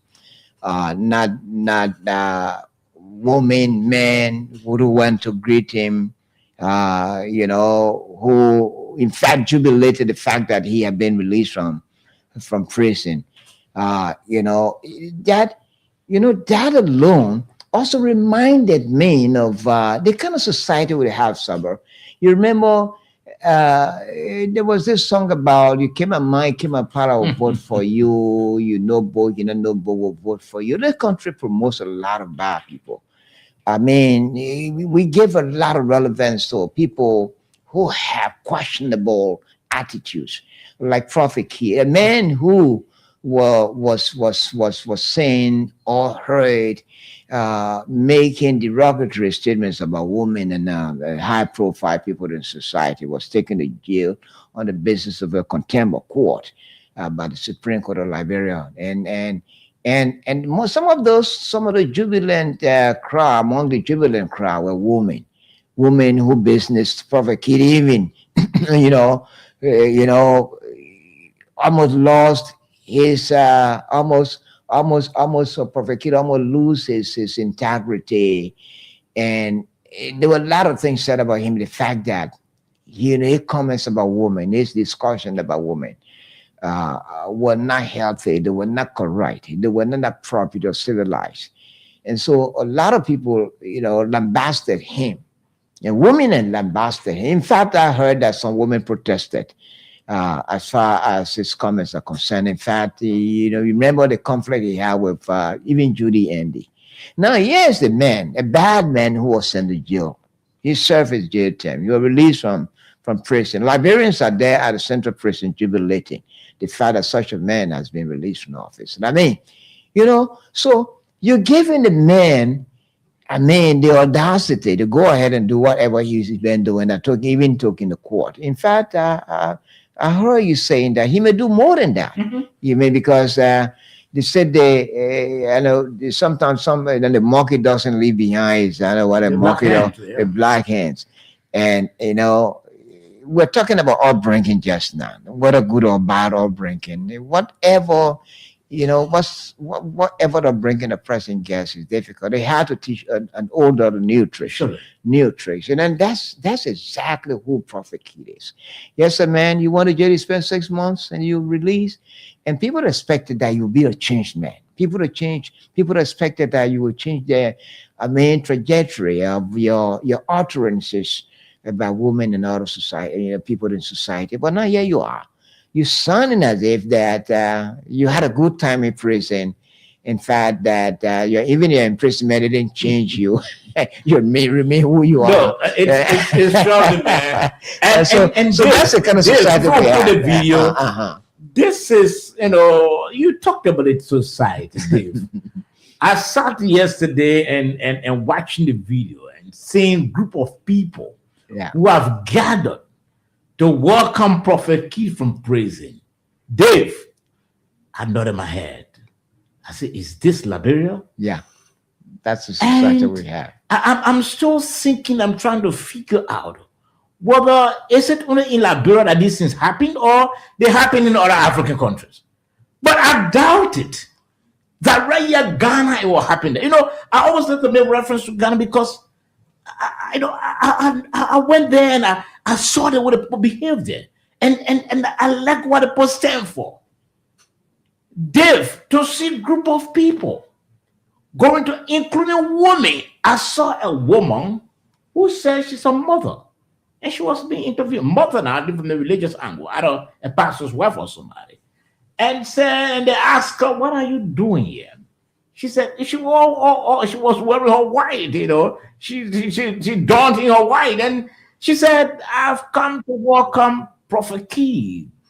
And then they asked, but you are a mother, what are you? He said, yes, I want for Prophet Kid to continue with his advocacy. And then they asked whether she supported the way he did it, insulting women. She said, no, for that I don't, but I like the way he talks. Is that the reason for which you take time of your busy schedule to? It just shows that comrade, we got a lot of people who are less busy, who absolutely have nothing absolutely to do. You go to welcome a man, and I was just telling somebody today. I said, the Prophet Kid has come out. Take it from me. You'll go to jail again. Because this guy will not change his utterances. He will not. And truth to my word, when the guy came out, the press conducted an interview with him. Again, he tried attacking the judiciary.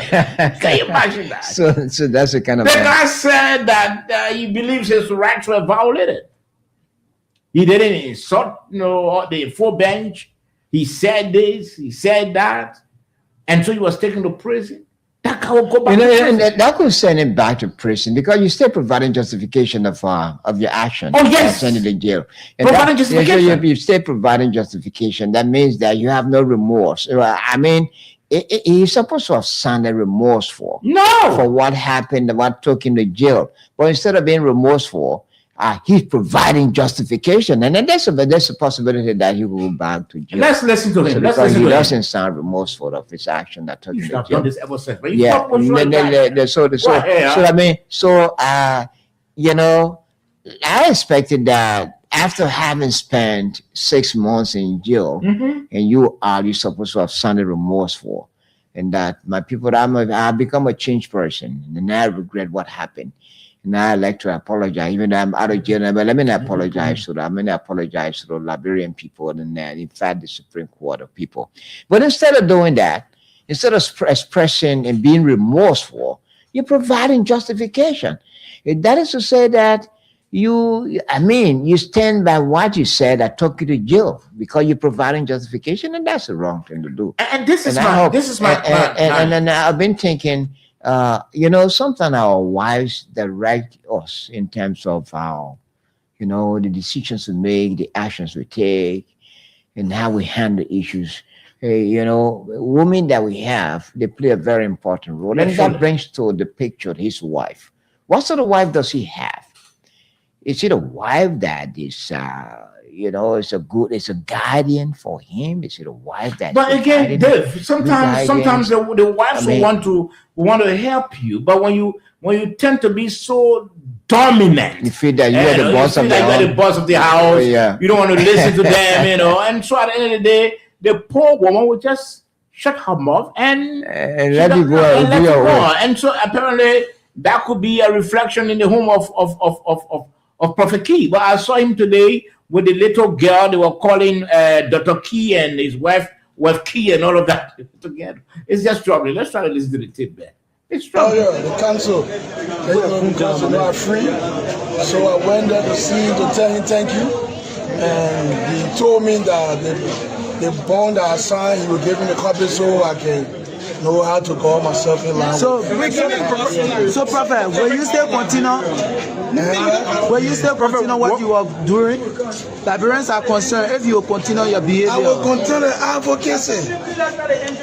Prophet Key, what was that difficult moment in the prison you being released on today? Man, no difficult moment for me. I told you I was built for this. You will run away because you're scary. You spent 6 months. How do you feel being released today, Prophet? After 6 months, How do you feel?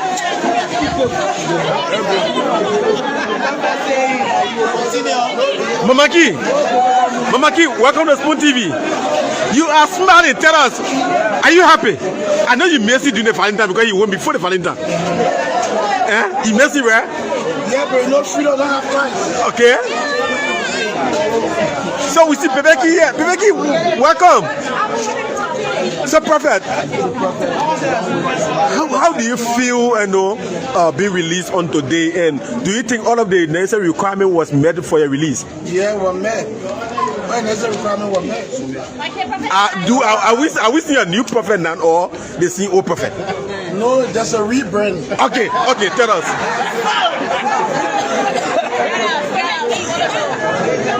So, Prophet Keith, what are rebrand process that you bring in, Prophet? I've been rehabilitated, re-assimilated, and I've been relocated. So that is you living Liberia? Are you living Liberia? Prophet, are you living Liberia? Are you living Liberia? Oh, and I run away, man. Okay. They country will make the country better. I will not run for the country. That brand new me. I went in jail there. They put me Chief Justice in the prison. I was regulating in the prison. Even the police came there 2 days ago to come do search. They saw where I was shine for me, Prankio, when they were confused. If I could call for a pressing break, there will be pressing break. And not the ordinary like break. Look how I'm a celebrity. That record be set. Since I've been on social media, I have never threatened the life of anybody in the country before. Sure. No power put a hand on say, Prophet Key ever threatened anybody's life. I believe in life. And I believe that every liberation should be a life that's a better day for every one of us. So, Prophet Key, did you miss your family? Yeah, I miss my daughter. So, Prophet Key, my wife. Prophet Key, what's your advice to Liberians who are using social media to carry out insults? Yeah, they must learn from Prophet Key. Because I was in there, even though I did a bomb and I wrote in the newspaper. But you saw women there on social media renting as a girl from Australia, by the name of Susan Magay. She said I was raped in jail. Are you sorry, Prophet? Are you sorry? You got the information killed on me? Okay. They said, the information said, you don't know about South Beach. Tell us, Prophet. There's a regulation. There is no homosexuality at South Beach. And when nothing happens, it's a crime. You will go to court. You can be in jail, go in jail. I should teach you. Tell us on it, Prophet. You go over there in jail, you beat somebody, they will rag you and say it to court. You teach somebody that free play, you don't do anything there. Prophet Key, So, but how come he saying that Prophet Key was raped? She not said Elijah, I was sue her. oh, you're sure? Yeah, I was sue her. So, For people who don't know, she must come wherever. And I start suing myself, that's suing you too. So, Prophet Key, is that a rebranding process? I know your father will run away because you're scared of the law. Is that a rebranding process? I will put you in Seattle too. Is that a rebranding that you bring Prophet in? Key, do you trust the court now? Do you trust the court? They call you the way. Okay. Because I went there, I saw people, detainers, who are been there, 3 times or I pass. People then there for 2-3 years, they are still detained. What the court keeping them there for? Our children language over there. How can you keep a detainer for 3, 4, 5 years? The court need to put kick in there for the court to leave. So, Prophet Key, Do you think your will be violated, Prophet? My brother, in one way. But violated. was it violated? That what I mean? I think yes. Okay. Because the Chief Justice, who is the complainant, he's the same person judging me. Because when you look at the whole thing, I never insulted the 4th bench. Associate Justice, James Edward will call it. I never mentioned her before, either they have caused her before. But I was surprised before the 4th bench, they telling me, say, oh, I caused all the people there. So, Prophet, did you insult? Did you insult? Yeah, I did. That's why I came, I apologize for it. And you're now a change man. I was frustrated. Okay. People that live on land for 40, 50 years, you go, you break down their house, and they lay down all in the street. They are Liberian. That one check on the Marcos.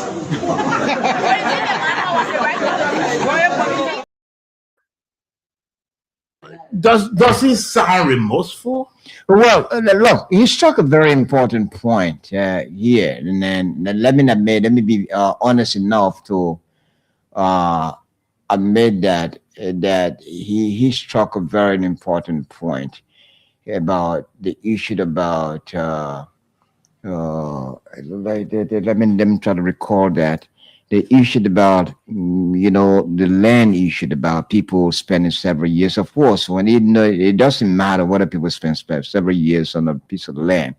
And if the land doesn't belong to them, then the government or whoever owns that land can take them to court and then reclaim that land. So, but he was fair enough to have said that, look, he didn't insult the entire bench, but he admitted that he insulted. And so, yes, that's the point he struck about the land issue. When people occupy a piece of land that doesn't belong to them, if they have to be uprooted from that land because they're not legitimate owners, and then the fact that they spend a lot of time on that particular land, they should be compensated.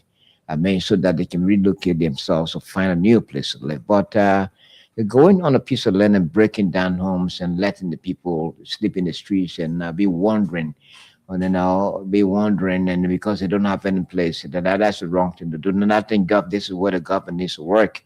That if people spend 25, 30, 50 years on a piece of land, and the owner, and then all of a sudden the owner or the so-called owner appears, takes the matter to court, and those people are uprooted. And now you remember the recent incident around the Jamaica Road or across the bridge, some part of the, I don't know that, I can't remember that. I think immediately after you cross the bridge, the Jamaica Road bridge, they say Jamaica Road, the Jamaica Road bridge, there was an incident that happened quite recently. In fact, we saw places, burned, we saw smoke bellowing from that particular community because of somebody who claims he owned that land.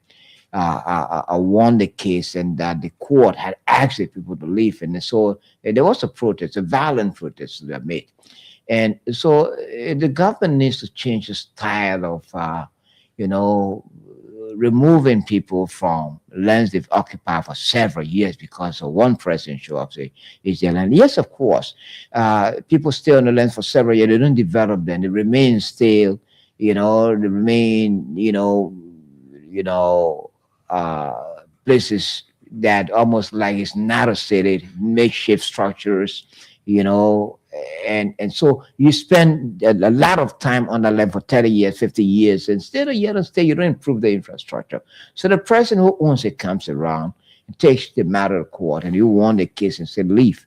The person needs to say, but the manner in which the people that are removed are uprooted from the areas and nothing, that's where the government needs to revisit. Yes, of course, it is proven legally that the president owns the land, but the fact that the people kept the land, they stay on it for several years, nothing they should be done. Okay, so that's past now. But yeah, he said he was frustrated, and so he had to use those invectives. You think that was appropriate? No, that's not appropriate. Frustration doesn't allow you or gives you the audacity, to insult, to use profanities in expressing your grievances or your reservation about other things or decisions that the government is making.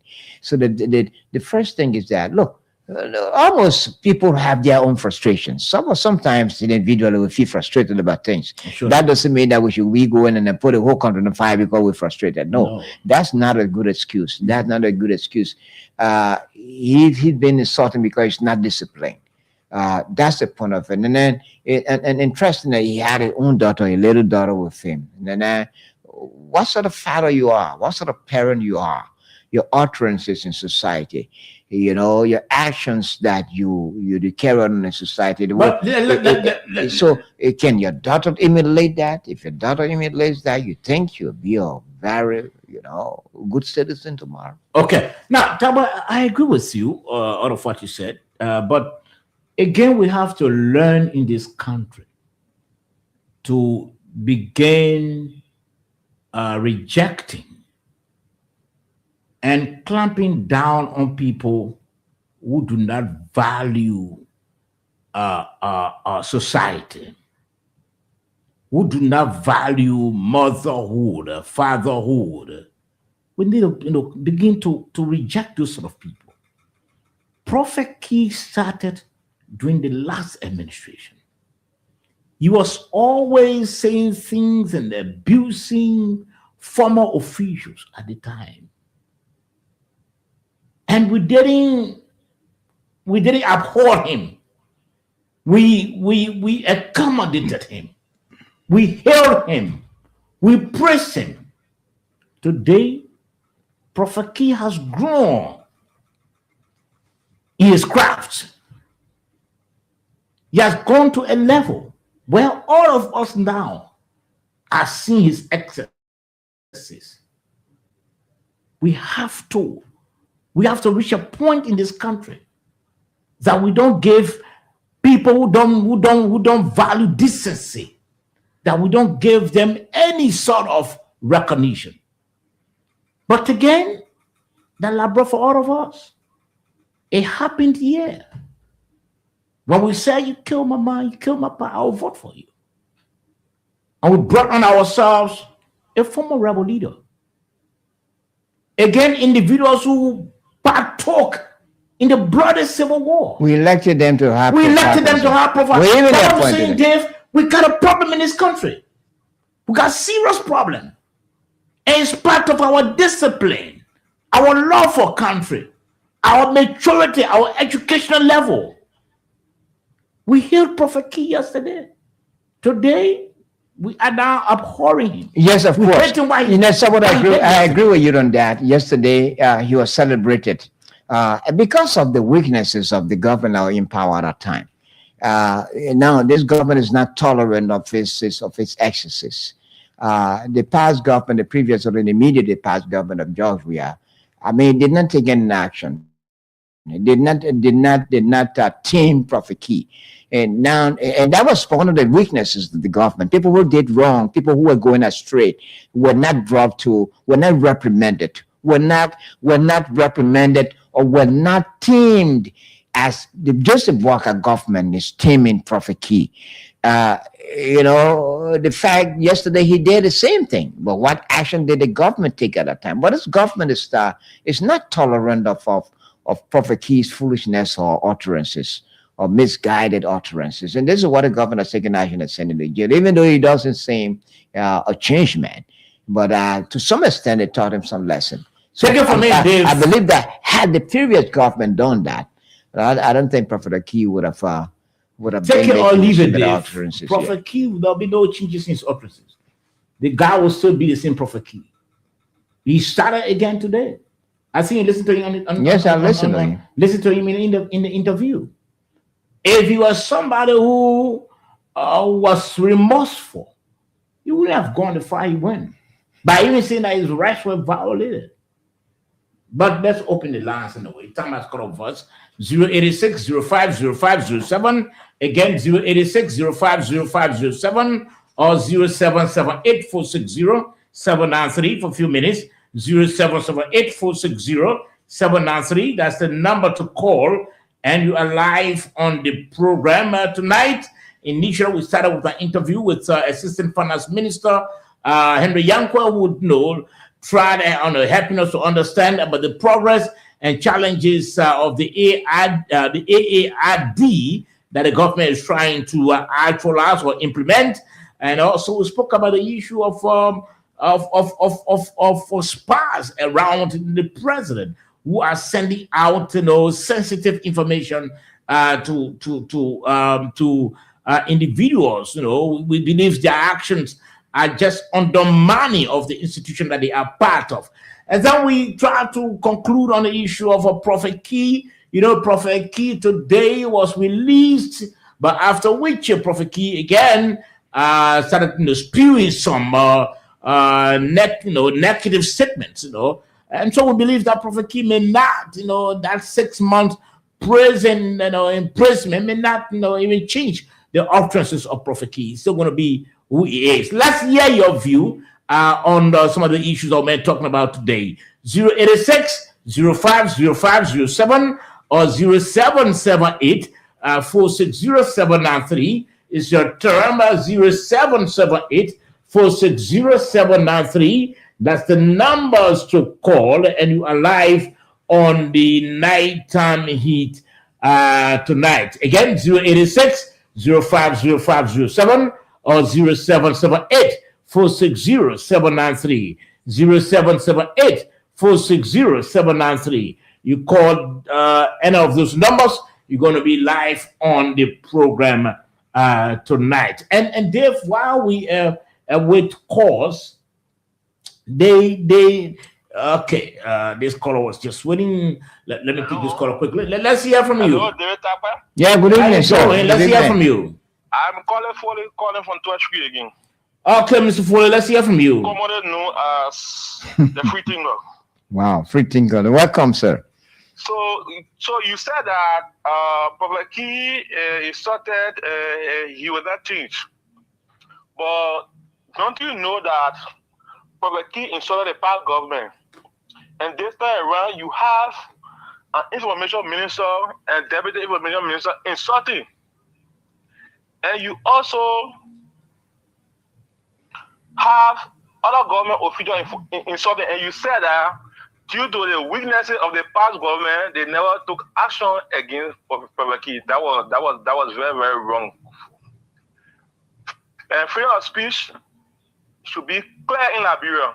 So for me, even though I don't love his utterances, but he right was violated. Okay. That's sir. why you believe. Thank you very much. Okay, sir. Thank you. Thank you. 0778-460-793 or 086-050507. Again, 086-050507 or 0778-460-793. That's the number to call. And you are live right on the nighttime heat. Show on Prime FM. Let's take this call on the line quickly. Your name and where you calling from? Good evening. Yes, sir. Let's hear you. Thank you. And I mean, good evening to your fellow panelists on the panel. This is William Covey, and I joined this president from this day today as an executive of the United Party Intellectual Bureau. So, I appreciate all of you. So, I think the issues regarding Prophet Key or release or incarcerations are the more essential presence for me. From day one, my side was there that his right was violated. The Chief Justice was complaining and should not have been the judge to pass the verdict on Prophet Key. And Moses, I think the only thing that, Prophet Key was incarcerated not because of my God, I don't believe it was because of the which the judicial council spoke against, that judges are not allowed to do business in this country when you are a judge. That's what the judicial council says. So if the Chief Justice is building SPCs in Lima and we were flagged by Prophet Key, I believe that was a factor to intimidate him from going further. So I think the issues about his outright against women or whatsoever things, and you say today people went to embrace him, I don't know whether that only in Liberia, it can happen everywhere part of the world.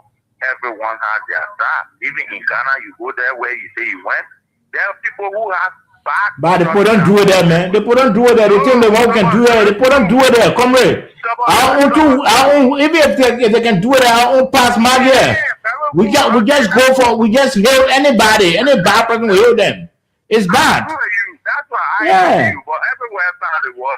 It's bad. Look, that was the Prophet Key. Because you even have some bigger institutions now. If you just leave your show and turn into some station or someone like, look, you can be a critic of the government. That's a free speech. Everyone cannot be on one side. But the languages used on such a platform, it is very disgusting to the media landscape. I agree. Right? It's very disgusting. When I turn to some radio station, because for some of us are regular reporters, we turn to all the radio stations to listen to or monitor their various topics. But when I turn to some, and I hear languages from there, in the name of politics, someone who can burn you. What the first time you look at that man, yeah, you certain words on them, but they have under the canopy of a freedom of speech. I think it is very bad, and I think our culture, as African, we need to regain our culture to respect elders. Apart from our culture, it has its own biblical implication. When you insult someone far older than you, who can be a father, you will not live the life that person has lived. No. I do agree with you. Yes, it has its own spiritual implication.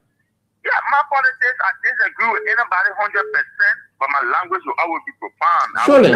So let's take the other caller. Yeah. Thank you. I already know this language I'm going to use. Thank you very much. Thank you. Let's take another call on the line. Let's hear you. Yeah, good evening. Yes, sir. Yes, go ahead. For politics in Liberia, I wonder where we came from for those where God already told us when God did it. Because this man yesterday, when he said that the Jews and the whosoever, women went on the street, the one that did the protesters inside of the government arrested the man, a big woman. Now today, the man coming from all of day, they think people didn't go there, facing the man. Yeah. So now they really made it see somewhere, I don't know, then how where we came from? Look, my brother, look, many of us here, we're not, it has to do with our discipline, and our maturity. That's all. Because you look at somebody bad and you heal that person. You heal them. I don't know that for politics. It's troubling. I don't know that politics carry us this long way. I don't let them know. No, that politics, sir. We really need how to fight because we have women. I like you as a man. I think the woman experience a president with the kind of person. So tomorrow the men start calling women again. The post over here, the air continue calling women. What will be the thing? You see people come here again. Yeah. I will continue in the country.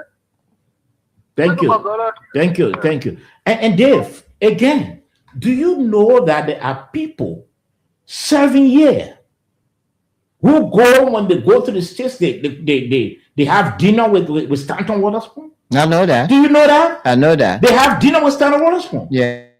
But this is a guy, who's spewing out all of the negatives against the government. Yeah. But the same way government leaders, so with that attitude just part of us. You know, the fact that we hear people who hate us. You know, the fact of the matter is that most of the officials of government that we are hearing that go and have dinner with Stanton Waterspoon, they're looking for protection. They feel that it's having dinner with him, and he wouldn't be critical of them. Let's hear you quickly. Let's hear you. Let's hear you, caller.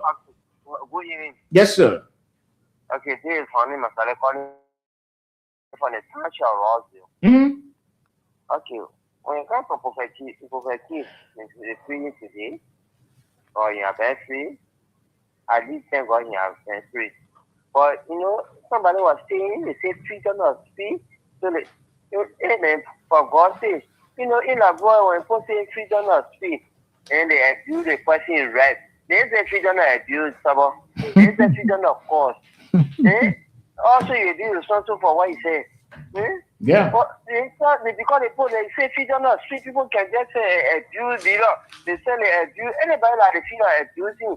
Nothing comes from such as there are some radio station in La Boye. When you see the abusing the law, you see why they call themselves generic. This is bad. They call freedom of street. No, now they call freedom of street. You're right when you start somebody who not right because from there. Sure. So you can't just abuse somebody right because you been doing it for the past years and nothing happens. So you just be your continual process.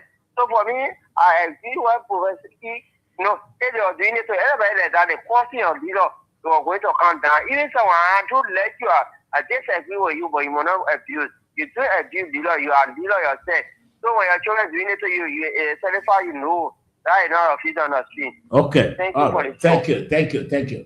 Dave, let's get a parting comment on the show quickly so we can go. Yes, it was a good show, Sabbath. I'd like to say thanks to all the callers. Thanks to AB who set our controls, who's taking care of the technical. It was a very good show. I hope that other of us will come on Monday with a fresh edition of the program. Sabbath. So thank you for coming today.